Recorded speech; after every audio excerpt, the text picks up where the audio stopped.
of all, I want to thank you guys for coming.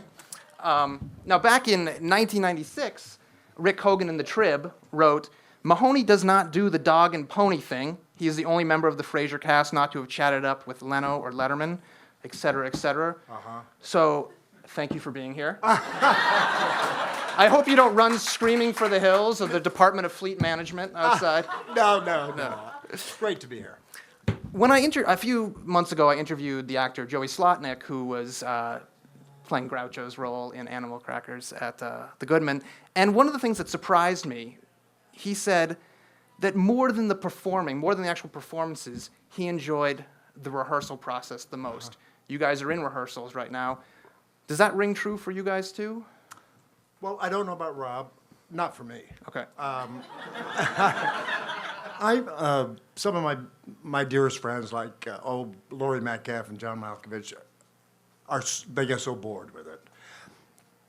Their ideal would be 5 days of rehearsal, 2 previews, 3 performances, and go on to something else. And I kind of feel that same way. I think rehearsal, it's good in a way, so that you know where to walk without bumping into the furniture. And but for the most part, I find it kind of boring. Really? Yeah, I do. Rob? And which was great when I was doing Frasier, because you don't rehearse at all. When you're doing films or television, you just don't have the time. Wait, there's no rehearsal for? We never rehearsed for Frasier. Never rehearsed. I just did a series called In Treatment. Okay.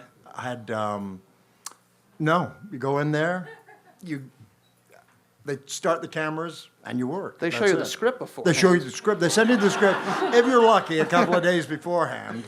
But there's never any rehearsal. Yeah. I don't think I've ever done a movie that I got to rehearse in. Wow. Yeah. Rob? I really enjoy rehearsing in that it takes me a little bit of time to figure things out still. But especially when you're rehearsing with, people that you really look up to and, people that you really just want to learn from and watch. Well, let's talk about the play a little bit. When I was reading the play, and obviously I haven't seen it, hasn't. But when I was reading it, one of the things that I kept thinking, it's all about time. It's all about a guy looking back at his life. And I kept thinking, well, I'm at a younger point in my life. What am I going to feel about the relationships that I have now? How am I going to feel about the choices I'm making now when I'm older? You guys are from two opposite ends of the spectrum. One person relatively new to theater, one person who's been in it for a while, and in life for a while. When you work on a play like this, are you separate from the characters, or do you start thinking about your own life and the choices you make? One of the things that I learned from this that I really is the unreliability of memory. I think we all tell ourselves that certain things happen certain ways in our lives, and we either blame those things for what we became, or we're grateful for them for what we became.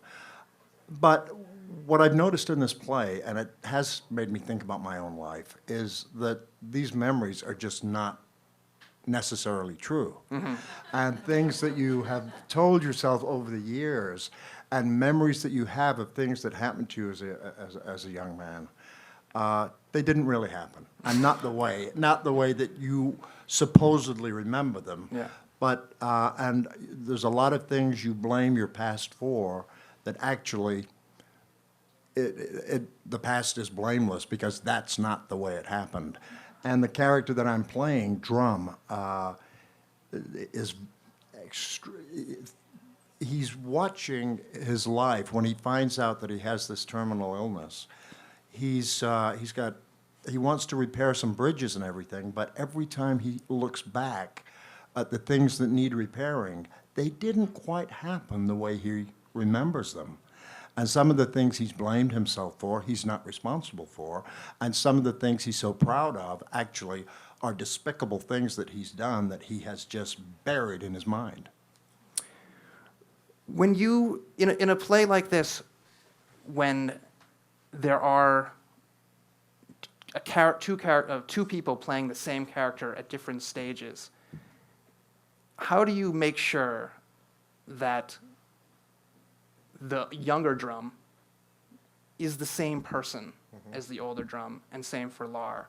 Is that something that that you have to work, even though you are on stage at the same time with your younger counterpart, but you don't really, obviously don't exchange lines with each other, but it's something where you have to work very closely with each other. Well, just purely technically, we watch each other to pick up little idiosyncrasies, quirks, tics, the way a mouth is pursed, the way a leg is crossed, the way a person talks. They're just the technical things. But the other things, it's very interesting to watch Matt as me 40 years ago and start building a character, my character, from what I'm watching him do. I've never worked that way before, you develop a character, but I've never actually had somebody there showing me what I was like 40 years ago and observing it, and it's great to be able to watch that and then build your character on what you observe in him, both verbally and intellectually. It's not as challenging, to tell you the truth, because it's almost like somebody's giving you half your character before you ever have to open your mouth. Don't know how Rob feels about that. Let me just finish writing all that down. Okay, all right, I'm ready for rehearsal tomorrow. Well, you were joking about taking notes of what John said, and one of the things that I've been thinking is that you must be able to learn so much from somebody like John, who's been in the Chicago theater world for so long. And I guess my question is, John, you have said that because of Frasier and other projects, you openly say you have the money, that you only have to do projects that you want to do. Right. But there was clearly a time when that wasn't the case. Oh, was there ever? So the question is, what do you say to somebody like Rob, who at this point doesn't have that luxury? Rob needs to. I'm sounding like I'm like a psychologist talking about you. I so apologize for that. It's free, so I'll take it. Yeah. But my point is that how do you know at when you're starting out in theater, what roles you say, you know what, I'm not going to take that, even though I need the work. That's not for me. How did you make those decisions at that point? I was very lucky. When I started out, I started as an actor at 37. Yeah. I had done a variety of jobs before that. And when I finally became an actor, I was a stage actor. And so, after 3 or 4 plays, I was on Broadway, and I was fortunate enough to win a Tony, and all of a sudden, I didn't have to. People didn't offer me Porky's 5. I think there's still time. I don't know if Porky's 5 has come out yet. I gotta go. No, I'll take it. They always thought, oh, well, he'd never do something like that. He's a stage actor and all this, that, and the other. And that's a sort of snobbery that I hate. But anyway, so I was always offered good stuff. I've worked with some of the greatest directors in the world. I've some of the greatest actors, but I really had to make very few of those decisions myself. Now, it's funny you should bring it up, though, because coming here tonight in the car, I was pontificating to Rob about what he should do. And? Well, I was just telling him that he's young, he's so talented, good looking. I said you should go to California and establish yourself and get a series and make some money, and then come back and do what you love, or if you love it here, which I know he does, just like I do. I live in Oak Park like you. There you go. And and that's what I advised him. It's what I advised some dear friends at Steppenwolf, Rondi Reed and Fran Guinan, withering on the vine in Los Angeles. And I said, go back to Chicago.